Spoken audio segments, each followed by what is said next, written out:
Hey everyone, welcome to another episode on Questing Onward. I'm Whitney. I'm Ashton. And welcome to our cute channel.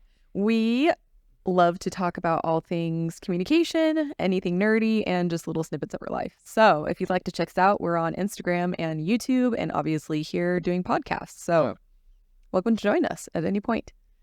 Today we are going to be talking a little bit about emotional versus logical things. There's this stereotype that women are generally speaking more emotional than men, and men tend to think more logically. So I kind of wanted to open up and just kind of pick Ashton's brain on this topic. Cool. So, I like how Ashton. you're picking my brain because I'm probably one of the most emotional men out there. So Yeah, so I wanted to kind of brief everyone on our history and Sure. the way that we think we think, the way we think we think. how we think we think. Okay. Break it down. How How do do we- you think you think? I'd say I'm honest. I'm pretty logical. Like I am pretty logical. I do think I'm also like I have a tendency to be probably more emotional than most men. I would think, from my perspective. I could be wrong. If I'm wrong, let me know. But I think overall though, I think I am decently logical. And I would say I tend to think more logically, I think, than most women, which sometimes is not a great thing and sometimes is a good thing, but I definitely still tend to stick with the emotional. Yeah, I think you quite often are logical, but there's like emotions that are driving the logic, if that makes sense. Yes. So it's which It's creates very interesting. interesting times. Yes, yes, it does. Eventually we want to do like an Enneagram little interview, and I have a sweet friend that goes into personalities that I think would be really fun, but Way fun. not for today. So I wanted to just kind of talk about in a relationship, when a woman thinks more emotionally and a man thinks more logically, what are some problems that generally we run into with those two different ways of thinking? I think for me, probably, I don't know if, I guess problems maybe is a good word. I just think that when you have someone like logical and like more logical typically, and you have someone who's more emotional, oftentimes the methodology of going about the difficulty is completely different.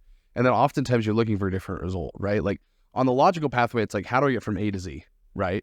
And it's just, you only focus on the structure and like how to get there. But like sometimes that doesn't like, that hurts or may not be the best way, but it just like logically makes the most sense. And then on the emotional side, it's like not how to get from A to B. It's like, it's just like this jar of a mess sometimes, and just like you have to feel, and then like, how do we feel okay about it? So it's just like, how do we take this thing, not really try to unravel it, we just discuss it, and how do we be okay with it? It's just, that's where the emotional side. And so it's just completely different methodologies and outcomes, expected outcomes. Yes, I completely agree. And I think sometimes in our marriage, we run into the problem where sometimes I'm coming to you looking for emotional validation. I'm not looking for you to solve the problem. I'm not looking for you to take me from A to Z. I'm looking for you to help me just feel my emotions. Understand what's going on. So how do you maneuver that? Because it's kind of a guessing game of which does she need? Does she need advice right now, or does she need just to feel? Sure. I think for me, it's most of the time going into that with the expectation that it's to feel. Like, I think that's almost always how it is, right? And at least for us. And so I always try to go into it of like, I'm not trying to like teach or like explain how we need to get to this point, because that doesn't matter right now. Like, we can get there, but like first let's deal with the emotional, make sure you're feeling okay. And so I always try to approach as best as I can. I'm not perfect, but like every conversation that is that way, like emotionally, where are we at? Like, how can we, like, are you feeling okay? How are you doing? And then just like, let's work through that and understand that emotion. And then let's logically now make a plan. So I think that's how I try to do it. I would say this is one of Ashton's strengths.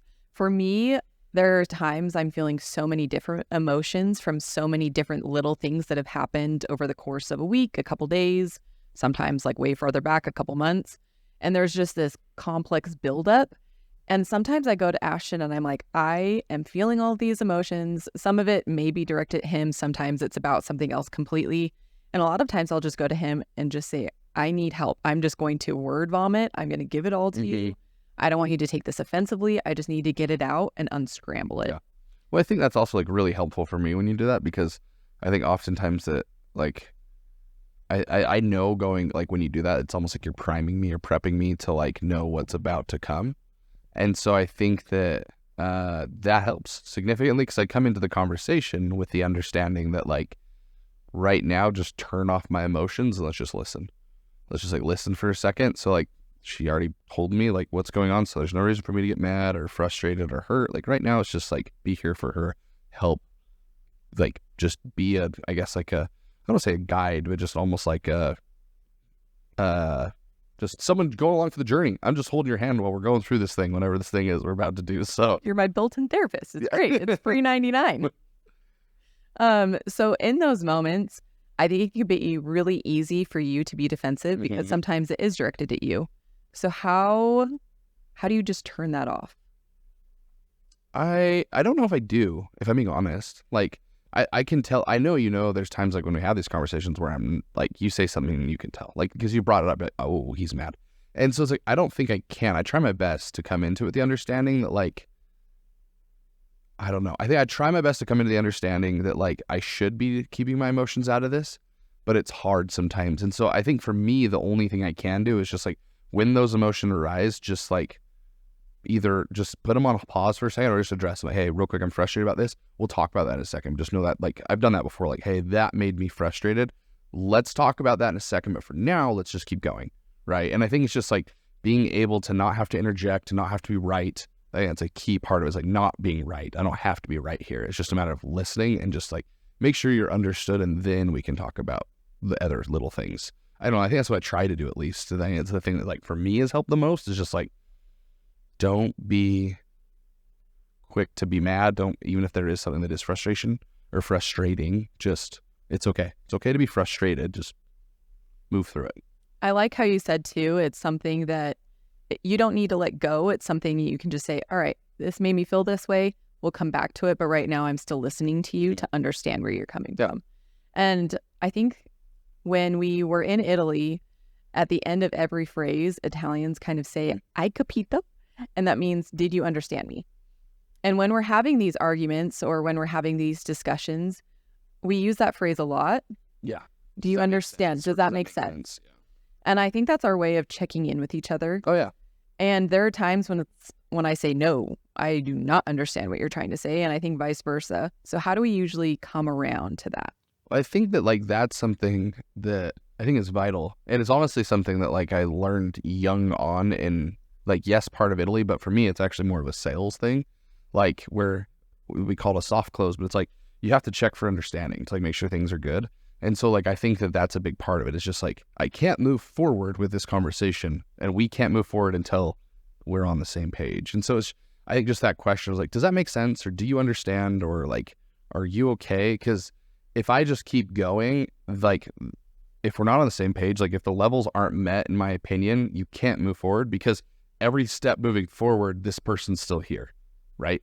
And so I think that that's like vital, is like making sure, yes, we're on the same page, let's move forward. And if we're not, it's like, okay, let's take a few steps back, let's get caught back up so we understand each other, and then move forward. And I think that's the only way to do it. I don't know how else to do it. Yeah. And I mean, how many times do you think we say that phrase when we're having an argument? Million. I don't know. It's like it's quite often. Like I would honestly say it's almost after like every sentence, like not even exaggerating. Every little point. It's every single point. Does that make sense? It makes sense. Let's move on. Like, because if, again, it's not my job just to spit out things, because you may disagree. Oftentimes you do, and that's totally fine. But like, we have to make sure that we understand each other. And I think that's a key point too, is especially when talking about like harder things, like that's a question we often ask, is like, you don't have to agree, but does that at least make sense? Like asking that simple question, I think has like helped us out a lot, because it's not always about agreeing. It's just like being understood, right? So it's like, you don't have to agree with this. I'm not even saying I'm right. Like we'll both say that all the time. I'm not even saying this is right or true, but does it at least make sense? It's like, yeah, I understand what you're saying. It's like, perfect. Okay, now we can move like at least the next step, because we understand each other. Yes, I 100% agree. And I would say throughout this entire thing as well, that I think it's important for men to try to understand your wife's emotions. And I think it's important for women to try to control your emotions and to think more logically. And I think when you begin putting yourself in your spouse's position a little bit more and go for the understanding versus trying to give advice or trying to be right, that's when you really start making the connections and building the trust and really begin to solve the issue versus again, just that distance and Yeah. creating friction. Yeah, and maybe we'll end on this. I think that for me is, at least the way I view it, is the purpose of the conversation or these like difficulties isn't to be right. And if it is, you're doing it wrong. Like you're not serving your spouse. The purpose of this conversation is to like get back online with each other. So if we understand that that's the purpose, then everything that we should do should be in line with that purpose. And so to me, it's, yeah, I'm inherently, men are typically more logical, women are more emotional. So we have to realize we both have to come in with those skill sets and like work on those and then help build the other person up in that. I think that's something we'll want to talk about later on, is like how we do that. But yeah, I think that's basically it for today, and we appreciate you guys hopping on in. So thanks. See you next week.